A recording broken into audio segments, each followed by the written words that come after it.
So nwaanyị anụnwa nọ na ọ na-eru uju. Nkiri the video ọ na-afụ ka o si wee na-complain otu ndị ihe ma ụmụnne di ya ma ndị pịali ụtarị tinye na cell. So achọrọ m kunu create this video, then we'll continue. Organic mubo ya ehe do maka nnawa aka nchago ndipi aya tiwe mi ihe itimi ihe nwa tinde mi odoko no ihe otiko mepie ko ga ahụ okporo akpụrụ ekwe buwe m ka agwọ igbuche m ka ọ mara egbu m na okweghị odidi okporo egbe to ndị m n'onu chikama ya na-akwụghị sutu m tukọt ka nwa hụkwa na ubunya sutu kom kot anọ m na sel 5 days. I je court on Tuesday of court a suit. I je Thursday. Thursday about the pay me. I can hear you on Tuesday, being 15th. When the Makari Buna Kakuya Wam, on Akuya Wam, may we on the Cape Purum. Unu Bundibo, Bukan Kunyawara. Asagwa, Kisova, no part, Bokaha, Bundun Kum working, so Meshikoru Mike. Ụmụ nwaanyị niile na-arụ mkpọrisi rụrụ mmanụ mkpọchọm ha niile bi ebara aka timi dọka achịcha akwa m na-enweghị ihe mbụ bụ nonsense widow na-enwe m ọnụ ka ekwu because ndị bi oche nume enweghị mmadụ ka akwụnyawa m ya bụ o ji shiki ha gbuo m gbufu m were ebe tọọ iwe m n'onu asị na enwe m onye ka ekwu mana I thank God ndị mmadụ nụwara ụmụaka m bagharịwara ụmụaka m ka dịchaka na nta ọka mewe ọmụ otu mmere akwa di m ụmụaka m bagharịwa je tifuwe ndị mmadụ abịakawa DPO kama ya na-akwa osisi ntụtụ aka m ji ike ndị mmadụ ka bịa na-atara anyị ihe anyị mere kacha onwe ihe nji ya ka ikite mmemme etiri m ihe tijie m aka ụrụ ọmarụ mbụ ji makwụ m ezi. So this video is actually a very sad one. Ọ na-agụ akwa na efu na mmadụ ga-eme mmadụ ibe ya ife a. They will now be asking na-ajụzi anyị ọzọkwa mmadụ na-eme ụmụ ife. So earlier last week I saw a post on Instagram. So one man was talking about culture, a culture that allows a man's deceased brother to inherit properties, the brother's properties, but not inherit the responsibility of taking care of the wife and the family. So I'm going to leave that post here so you guys would also see. So when I read that, I felt bad about it, because one thing about culture is that people manipulate culture to suit their purpose.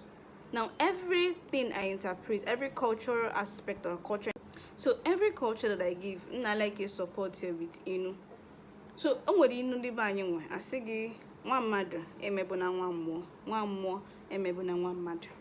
So this culture of ịhachi nwaanyị, it's not just about being sexually intimate with a widow, which you're not even supposed to. Let's even start there first of all. You're not even supposed to. So but let's now talk about ịhachi nwaanyị and how to has a may interpret.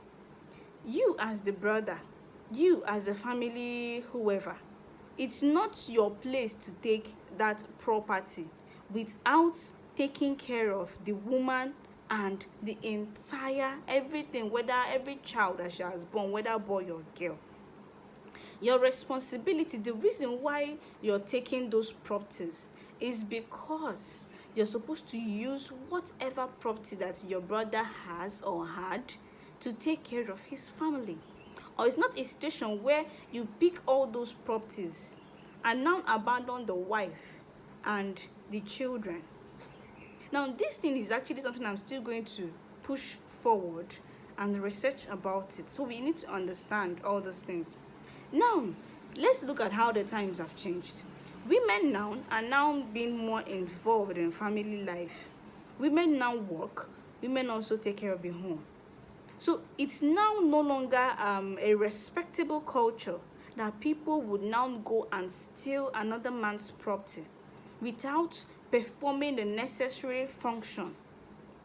You cannot take those properties and at the end of the day leave that family without any help. You're taking on that your brother's responsibility. So people have aberrated this culture to suit their own selfish desire. They would now chase the woman out of the home.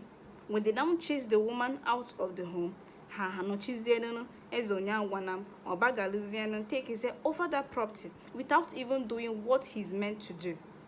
Now let's talk about widowhood rights.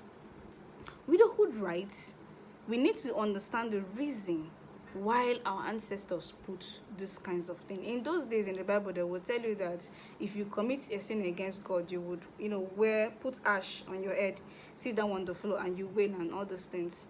That's your own way of atoning forgiveness.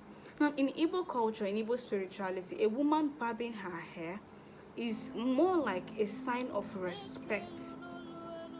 You're paying the last and the highest respect you would give your spouse. Barbing the hair is not a forced culture. It's because that we've shifted from the normal norms of culture, tradition, spirituality. We are now, misplacing it with another person's interpretation of what all these things are. So in those days, these things, how they try to do it, they are, I get that people have forgotten these things and now see it as, subjugating women, widowed women for that matter. But it's actually the highest form of respect you should be able to give to your husband. Now, I believe in evolution. I believe that things have changed.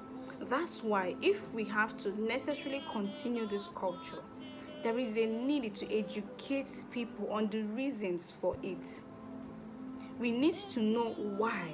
Like Nollywood has made a huge impact in, portraying these things negatively.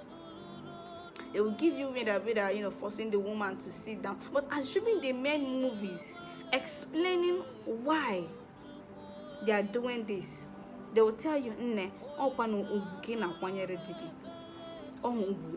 like the last uwiga kwanyele, the greatest one. Which wife that love her husband will not understand? So when they are doing this thing, but another aspect of me here is still saying that people in love or people that got married together, they should be able to have, maybe the husband while living isn't really the kind of man that likes the wife in, cutting her hair. Now, you forcing her to cut her hair is not the highest respect you would actually give, she would actually give the man. So we all mourn differently. So in as much as I was trying to explain why these cultures are being done, there is actually a need to adjust it. There's actually a need to make it so that the people involved will not feel left out. Because this it applies to everybody. Culture is not static.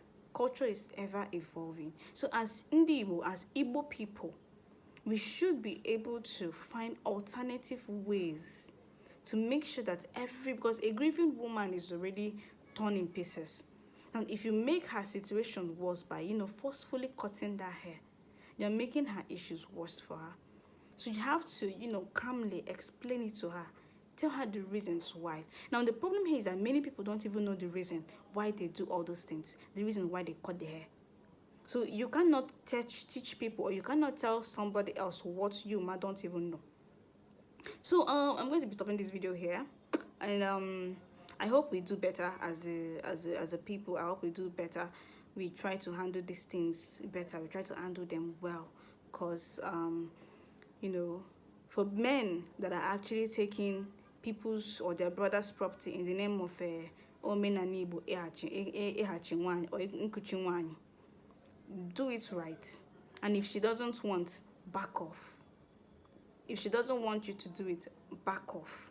Don't do it because it's your husband's money. It's your husband's. It just doesn't make sense. Do it for the right reasons. And if she's not interested, please leave her alone to mourn her husband. So until next time, guys, take care.